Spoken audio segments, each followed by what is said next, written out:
आप सभी लोगों का एक बार फिर से एग्जाम पुल में स्वागत है। आप लोगों को चैप्टर पढ़ाया जा रहा है फिजिक्स का स्थिर वैद्युतिकी, जिसमें कूलाम का नियम तथा वैद्युत क्षेत्र अध्याय है। उस अध्याय के पाठ्यक्रम में जो है 3 हेडिंग आप लोगों को पढ़ा दिया गया है, जिसको हाईलाइट कर दे रहे हैं। देखिए पाठ्यक्रम ये आपका है, इसमें पहला मूल आवेश ये हमने पढ़ा दिया है, कूलाम का नियम ये भी पढ़ा दिया गया है, कूलाम के नियम का सदिश स्वरूप ये भी पढ़ा दिया गया है। तो आज एपिसोड नंबर 3 जो होगा उसमें आप लोगों का बहुल आवेशों के बीच अध्यारोपण का सिद्धांत पढ़ाया जाएगा। ओके, तो टॉपिक टू टॉपिक वाइज सारी चीजें पढ़ाई जा रही हैं। 3 चीज जो है ये वाला कूलाम के नियम का सदिश स्वरूप तक हमने वीडियो बना दिया है। आज नया टॉपिक आपका जो चौथा वाला है, बहुल आवेशों के बीच बल, जिसको बोलते हैं अध्यारोपण या अध्यारोपण का सिद्धांत। ठीक है, तो इसके बारे में वीडियो आज बनेगा, सभी लोग ध्यान देखिएगा। तो चलिए ठीक है, नीचे आते हैं। देखिए हमने इसका हेडिंग डाल दिया है, बहुल आवेशों के बीच बल, इसको बोलते हैं अध्यारोपण का सिद्धांत। ओके, तो चलिए ठीक है, इसके अंतर्गत देखिए ये डायग्राम है, इस डायग्राम को जो है सभी लोग बना लीजिएगा। ओके,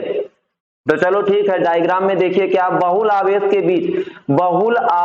के बीच बल निकालना। ओके, तो देखिए डायग्राम में 1 बल, 2 बल, 3 बल, 1 बल, 2 बल, 3 बल, डॉट डॉट डॉट डॉट, कितने बल है? n बल लिया गया है। ये देखिए ओरिजिन पॉइंट है, जिसको मूल बिंदु बोलते हैं। ओके, तो चलिए ठीक है, देखिए जो Q2 है, Q2 आपका क्या है? धनावेशित है। ये Q1 क्या है? ये भी धनावेशित है। समान आवेश है ना, समान आवेश के बीच कौन सा बल लगेगा? प्रतिकर्षण। तो ये वाला और ये आवेश के बीच में प्रतिकर्षित होना, मतलब ये इधर भागेगा, इससे दूर भागेगा। तो दूसरे के कारण पहले वाले आवेश पर जो बल लगेगा, दूसरे के कारण जो पहले वाले पर आवेश पर जो बल लगेगा, वह बल आपका कौन सा बल हो जाएगा? बताइए, वह बल आपका F12 हो जाएगा, जिसको देखिए हमने यहाँ पे हाईलाइट कर दिया। Q2 के कारण Q1 पर बल F12। इसी प्रकार बताइए Q3 के कारण Q1 पर बल, Q3 के कारण Q1 पर जो बल आ जाएगा वह आपका F13 होगा। कितना होगा? F13 होगा। ओके, किसी को कोई दिक्कत हो तो आप कमेंट सेक्शन में लिख दीजिएगा, और अगर ज्यादा प्रॉब्लम है तो आप हमारे व्हाट्सएप पर भी भेज सकते हैं। व्हाट्सएप नंबर हमने कल आपको दे दिया था, और व्हाट्सएप नंबर पर जो है आप क्वेश्चन पूछ सकते हैं। कमेंट सेक्शन में कोई भी डाउट हो तो लिख दीजिए। ओके, तो Q2 के कारण Q1 पर बल F12, ओके, और Q3 के कारण Q1 पर बल F13। इसी प्रकार Qn के कारण Q1 पर जो बल होगा आपका, वह कितना हो जाएगा? F1n। क्यों? देखिए अगर थोड़ा सा आप ध्यान दें तो आप Q1 पर बल निकाल रहे हैं। किस पे बल निकाल रहे हैं? Q1 पर। अगर 1 के कारण 2 के कारण 1 पर तो वह F12, 3 के कारण 1 पर तो F13, तो n के कारण क्या जाएगा? F1n, मतलब पहले सब क्या रहेगा? 1 ही रहेगा। ओके, तो चलिए ठीक है। अच्छा अब बताइए, इसके कारण इसमें जो दूरी है R12, Q2 और Q1 के बीच की दूरी R12, और इसके बीच Q3 और Q1 के बीच की दूरी कितनी है? R13। कितनी हो जाएगी? R13। तो जब इससे R12 यहाँ R13, तो बताइए n के कारण 1 पर के बीच की जो दूरी रहेगी वह R1n होगी। कितनी होगी? R1n। डायग्राम में किसी को कोई प्रॉब्लम हो तो आप कमेंट सेक्शन में लिखिएगा, डायग्राम को दोबारा समझा दिया जाएगा। इसके बीच की दूरी R12, क्यों? क्योंकि 1 और 2 के बीच दूरी है, 3 और 1 के बीच R13, और n और 1 के बीच R1n। तो डायग्राम सबको समझ में आ गया? किसी को कोई परेशानी तो नहीं है? परेशानी होगा तो कमेंट सेक्शन में लिखिएगा। ओके, चलिए ठीक है, थोड़ा नीचे आते हैं पेज के। देखिए बहुल आवेशों के बीच बल था 1 2 3 डॉट डॉट डॉट, कितना? n। बहुल आवेश हो गया ना, तो चलिए ठीक, हम नीचे आते हैं। परिभाषा सभी लोग लिख लीजिएगा। ओके, क्योंकि बिना परिभाषा लिखे और बिना पेन पेपर के आपको फिजिक्स नहीं समझ में आएगा, इसीलिए डायग्राम और परिभाषा का नोट्स बनाते रहिएगा सभी लोग। ओके, 12th की फिजिक्स बहुत ही जरूरी है आप लोगों के लिए। अगर आप लोग इसको विदाउट डायग्राम, विदाउट नोट्स आप पढ़ें पढ़ेंगे तो आपको नहीं आएगा। अगर दिक्कत है तो आप कमेंट सेक्शन में लिखिएगा, आपके प्रॉब्लम को सॉल्व किया जाएगा। ठीक, परिभाषा देखिए क्या, यदि किसी निकाय में, यदि किसी निकाय में, ध्यान दीजिएगा, यदि किसी निकाय में अनेक आवेश हो तो, यदि किसी निकाय में अनेक आवेश हो तो, अच्छा देखिए क्या वाकई इस निकाय में अनेक आवेश हैं, देखिए 1 2 3 डॉट डॉट डॉट कितना n, ओके। यदि किसी निकाय में अनेक आवेश हो तो, ध्यान दीजिएगा सभी लोग, हाईलाइट हम कर दे रहे हैं, आप लोगों के लिए सिंपल हो जाएगा, ओके। तो यदि किसी निकाय में अनेक आवेश हो तो आप क्या करेंगे, तो उनमें से किसी एक आवेश पर, ध्यान दीजिएगा, ओके। तो ये इसको एक्स्ट्रा हो गया, इसको हम इरेज कर देते हैं अभी डायग्राम बनाते समय, ओके। तो चलिए ठीक है, अब एक बार दोबारा डेफिनेशन पे ध्यान दिया जाएगा।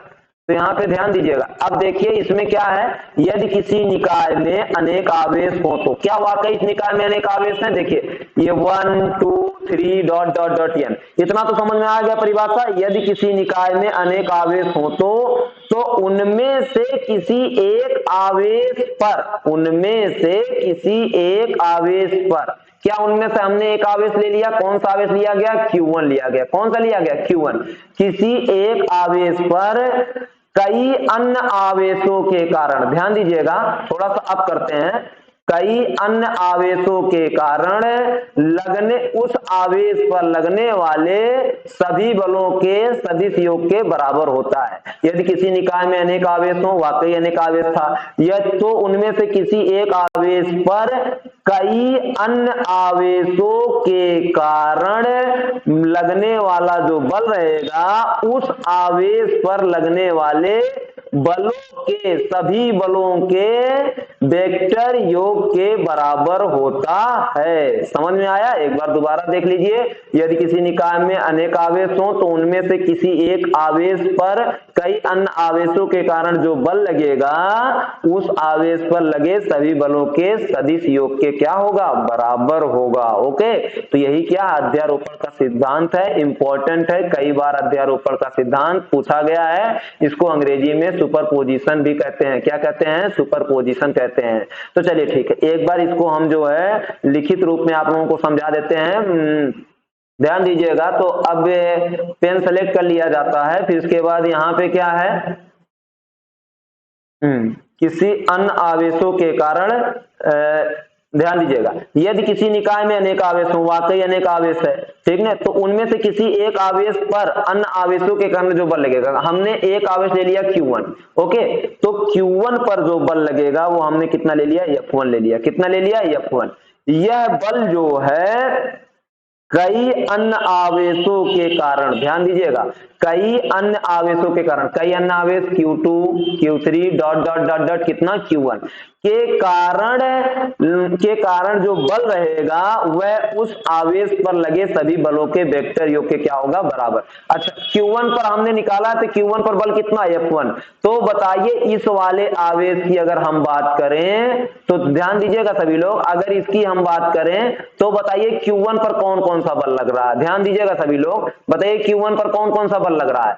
Q1 पर आपको F12 लग रहा है, कितना लग रहा है, F12। और कौन सा बल लग रहा है, F13 लग रहा है, कितना लग रहा है, F13 लग रहा है, F12 F13। अच्छा, अगर ऐसे चौथा आवेश रहेगा तो कितना हो जाएगा, F14 dot dot dot dot dot dot कहां तक लग जाएगा, F1n तक लगेगा। यही आपका क्या है, यही आपका अध्यारोपण का सिद्धांत है। तो अब देखिए ये जो नीचे परिभाषा आपको लिखी गई है उसके अनुसार से आप क्या बोल सकते हैं, एक बार मौखिक फिर से परिभाषा बता दे रहे हैं। यदि किसी निकाय में अनेक आवेश हों तो उसके किसी एक आवेश पर लगने वाला जो बल है वह अन्य आवेशों के कारण जो इस पे बल लगेगा इन बलों के सदिश योग के क्या होगा, बराबर होगा। यही क्या है, अध्यारोपण का सिद्धांत है। तो चलिए ठीक है, अध्यारोपण का सिद्धांत ये आपका हो गया। तो बताइए ये पहले वाले पे बल F1, ये देखिए F12, F13, F1 के बराबर होगा, ऐसे F15, F16 अनंत तक हो जाएगा। ओके, ये अध्यारोपण का सिद्धांत है। चलिए ठीक है, अब इसको थोड़ा और नीचे हम एक्सप्लेनेशन करेंगे और सॉल्व किया जाएगा जैसा कि नीचे आपको बताया गया था। चलिए ठीक है, ऊपर आपको कल कूलाम का नियम पढ़ाया गया था। कूलाम के नियम में आपने क्या देखा था? कूलाम के नियम में आपने यही देखा था F बराबर 1/4 पाई एप्सिलॉन 0। अध्यारोपण के सिद्धांत में क्या रिजल्ट मिला? F बराबर F12, F13 और क्या हो जाएगा F1 dot dot dot dot कितना हो जाएगा आपका डॉट डॉट डॉट डॉट कितना F1n। ओके, चलिए ठीक है, अब बताइए F12 का मान कितना हो जाएगा 1/4 पाई एप्सिलॉन 0। ये 1 2 मतलब क्या Q1 Q2, और बीच की दूरी कितनी थी R12 का स्क्वायर। ओके प्लस, ओके अब थोड़ा सा यहाँ पे ध्यान देने वाली बात यह है कि यहाँ पे R12 का स्क्वायर प्लस सदिश हो गए ना, कल कूलाम के नियम का सदिश रूप आपको पढ़ाया गया था। तो क्या आगे आएगा बताइए? आगे आपका जो आएगा, ध्यान दीजिएगा, आगे जो आपका आएगा वह R12 का कैप हो जाएगा। क्या हो जाएगा? R12 का कैप हो जाएगा। ओके, अच्छा चलिए F12 हो गया। F13 बताइए 1/4 pi epsilon 0, 1/4 pi epsilon 0 Q1 Q3 अपान R13 का स्क्वायर, और यहाँ क्या हो जाएगा R13 का यहाँ पे क्या dot dot dot dot dot कितना हो गया आपका बताइए 1/4 पाई एप्सिलॉन 0 और कितना हो जाएगा Q1 QN अपान कितना R1n का स्क्वायर, और यहाँ पे R1n का कैप। तो ये आपका क्या हो गया? यह आपका कूलाम का नियम हो गया।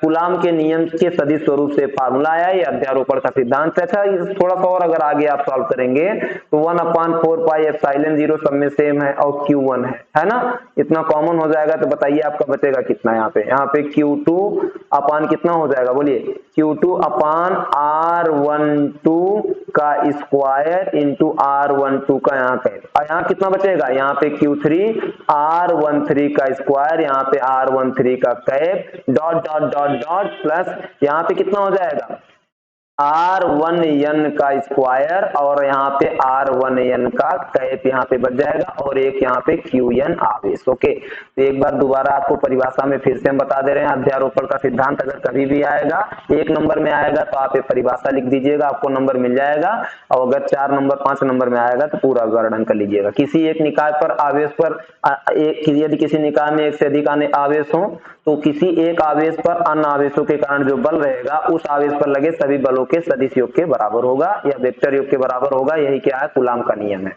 और यही अध्यारोपण का सिद्धांत है जो कि कूलाम के नियम से इस सूत्र आपके सामने लिखा गया है। ओके, तो चलिए ठीक है। अच्छा, एक चीज ये बताइए आप लोग, अगर हम कह रहे हैं ये पहले वाले आवेश पर बल लगा है, अगर पूछ ले दूसरे वाले आवेश पर अगर ये बल लग रहा है, तो बताइए फार्मूला क्या होगा? बोलिए क्या हो जाएगा? F21 F23 dot dot dot dot कितना F2n। ओके, ऐसे नीचे आप सूत्र रख देंगे, आपका आंसर आ जाएगा। यहाँ पे आपका किसका?